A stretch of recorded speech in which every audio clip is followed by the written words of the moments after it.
शर्त रखो, किस तरह से मानोगे कि वांग परिवार छोड़ दो? ओह, कितना प्यारा है। मेरा हो कहीं दिख नहीं रहा। माँ, तुम जानती हो आज स्कूल में प्रतियोगिता थी। हमारा हो दूसरा आया, लेकिन गतिविधि समाप्त होने के बाद मैं उसे कहीं नहीं ढूंढ पाया। मुझे लगा कि वह अपने बच्चे के पास घर चला गया होगा। मैंने अभी अभी घर देखा, वहाँ कोई नहीं था। ओह, ये कैसे किया जा सकता है? मैंने हो और वांग जीके को कक्षा से बाहर जाते देखा, लेकिन वे वापस नहीं आए। अगर विश्वास नहीं होता तो वांग जीके से पूछ लो। ठीक है, तुम एक सुअर हो। आम दिनों में हमारे बीच कुछ खास नहीं था। अब तुम्हारा बेटा मुझे तंग करने आ गया है। आज तुम मुझे 1 2 3 बताकर नहीं समझाओगे तो मैं तुम्हें नहीं छोड़ूंगा। हमारा हो कहाँ है? हमारा हो कहाँ चला गया? झूठ नहीं, बीमारी है तो जाकर इलाज करवाओ। मेरे घर आकर क्या पागलपन कर रहे हो? मेरा हो गायब हो गया है। जूजू, अगर मेरे हो के पास थोड़ा बल और बुद्धि होती तो मैं तुम्हें नहीं छोड़ूंगा। अगर वे वहाँ नहीं है तो उन्हें ढूंढ लो। मेरे घर आकर क्यों हंगामा कर रहे हो? वो मेरे घर पर नहीं है। जी, तुम कह रही थी हाओ हमारे घर से तुम्हारे साथ कोको के पास क्लासरूम गया था और फिर वो गायब हो गया। हमारा हो कहाँ गया? क्या तुमने उसे छुपा दिया? उसे वापस लाओ। लिंगलिंग, क्या बकवास कर रही हो? इतने बड़े बच्चे को कोई खिलौना नहीं मान सकता। मेरे घर में कोई भी इतने बड़े बच्चे को कैसे छिपा सकता है? लिंगलिंग आंटी, क्या आपको हाओ बच्चों पसंद नहीं है? क्या वह आपको बोझ लगता है? मैंने सुना है कि कुछ सौतेली माताएं अपने जैविक बच्चे होने के बाद सौतेले बच्चों को प्यार नहीं करती, यहाँ तक कि उन्हें जानबूझकर छोड़ देती हैं। तो फिर आप केवल अपने जैविक बच्चों की परवरिश कर सकते हैं। केके की यह बात बच्चों की तरह लग सकती है, लेकिन यह ठीक उसी समय पर हुआ जब जियान चक्रमासी और हे जियामिंग ने सुना। तुम अपनी माँ से सच सच बताओ, क्या तुमने हो को जानबूझकर खो दिया था? माँ, मैं कैसे ऐसा कर सकती हूँ? मैं हमेशा श्याओ हुन के साथ कैसे पेश आती हूँ तुम अच्छी तरह जानती हो। यह तुम हो, जरूर तुमने ही राजा को ऐसे बात करने के लिए सिखाया। सुअर, तुमसे मेरी कितनी बड़ी दुश्मनी है, तुम मुझे इतना तड़पा रहे हो। सूसू इस बार वापस नहीं लौटा। आखिरकार वह केके का रक्षक है।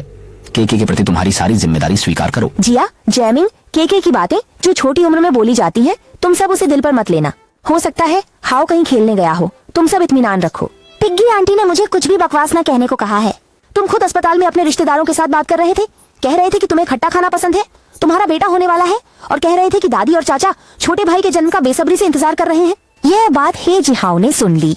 चुलिंगलिंग ने यह जरूर कहा था, पर उसका असली मतलब था जूजू और उनके पड़ोसियों के सामने शेखी बघारना। जियामिंग, मैंने देखा कि तुम अपने पुराने बीवी से हो को वापस ले आए हो। पहले जू लिंगलिंग ने अच्छे से बात की थी, छोटे भाई की परवाह की और दुखी होकर माँ को ढूंढने चली गई। और हे जियारेन की पूर्व पत्नी ने उसे बहुत बुरी तरह से गाली दी। देखने के लिए धन्यवाद। अगर अगली बार होता है तो वह सीधे डब्बे को 2 बार पकड़कर वापस दे देगा। हाँ, ये वाकई दिल तोड़ने वाला है। धीरे धीरे सभी परीक्षाएं भी पास कर लीं और वांग यांग के घर लौटने के दिन करीब आ गए। Bye bye. नमस्ते, आप वांग यांग की पत्नी पर्ल हैं, है ना? मैं उसकी टीचर हूँ। मेरा नाम है बाय यिंग और ये मेरी भांजी बाय शौजू है। हम बस पास वाली गली में रहते हैं। ओह माँ, जल्दी यहाँ आओ, जल्दी यहाँ आओ। क्योंकि वांग यांग और उसके गुरु का काम अलग होता है, उन्हें घर आने का समय कम मिलता है, तो हम आए हैं ये देखने कि कहीं तुम्हें मदद की जरूरत तो नहीं। धन्यवाद गुरु माता, हम सब ठीक हैं। ठीक है, तुम अकेले बच्चे की देखभाल कर रही हो, ये काफी मुश्किल है। तुम्हें शादी करना वांग यांग के लिए वाकई किस्मत की बात है। हाँ, जूजू, आज रात तुम बच्चों को लेकर हमारे घर खाना खाने आओ, मना मत करना। हाँ तो ठीक है। और सफेद कढ़ाई वाले सुअर की आंखें बहुत ही निर्दयता से जूजू पर झपक रही थीं। उसके बारे में हम बात करेंगे। सिल्वर परिवार के साथ डिनर करने के बाद पिग्गी बच्चों के साथ कुछ मस्ती करने बाहर गया, लेकिन उसे सिल्वर पिग द्वारा रोक दिया गया। तुम क्या बात करना चाहते हो? तुम कोई शर्त रखो, क्या करके तुम वांग परिवार को छोड़ दोगे? मुझे क्यों छोड़ना चाहिए? मुझे एक कारण दो जो मुझे राजी कर सके। अगर आप नहीं होते तो आपने वांग यांग से पहले मुलाकात की होती, शायद अब हम कपल होते। तो तुम बाद में आए, तुम हमारे बीच तीसरे व्यक्ति हो। वो आत्मविश्वास जिससे बैजूजू बोलती है, पोर्चिया ने बहुत सुन लिया है। पहले से वांग यांग को जानती थी तो तुम्हें उससे शादी क्यों नहीं की? अगर तुम उससे शादी कर लेती तो तुम्हारी सारी समस्याएं नहीं सुलझ जाती। तुम बस किस्मत का खेल था, सही समय पर सही जगह। लेकिन तुम्हें जानना चाहिए, एक परफेक्ट परिवार को भावनाओं और समझ से बनाए रखना पड़ता है। तुम दोनों के बीच कोई भावना नहीं है, ये और भी खराब हो जाएगा। मैंने तुमसे शादी सिर्फ इसलिए की ताकि बच्चों के लिए एक मुफ्त बेबी सिटर मिल सके, बस यही बात है। अगर मैं तुम्हारी जगह होता तो समझदारी से पीछे हट जाता। लेकिन हाँ, ये मानते हुए कि हम सभी महिलाएं हैं, मैं तुम्हें जितनी हो सके मदद करने की कोशिश करूंगी। ठीक है? ठीक है, अगर तुम्हें वांग यांग इतना पसंद है, मुझे 1 करोड़ दे दो, मैं तुरंत उससे तलाक ले लूंगी। एक पल की देरी भी मेरी हार मानी जाएगी। 10 मिलियन, तुम इसे क्यों नहीं लेते? क्या तुम ही नहीं थे जिसने मुझसे वांग परिवार को छोड़ने को कहा था? क्या तुम्हारे पास पैसे नहीं है या तुम्हें लगता है वांग यांग इस कीमत के लायक नहीं है? तुम एक गांव की औरत हो, न तुम्हारी कोई तालीम है, न तुम्हारा कोई बैकग्राउंड है। सच कहूँ तो तुम वांग यांग के बिजनेस में किसी भी तरह से मददगार नहीं हो सकती, लेकिन मैं हो सकती हूँ।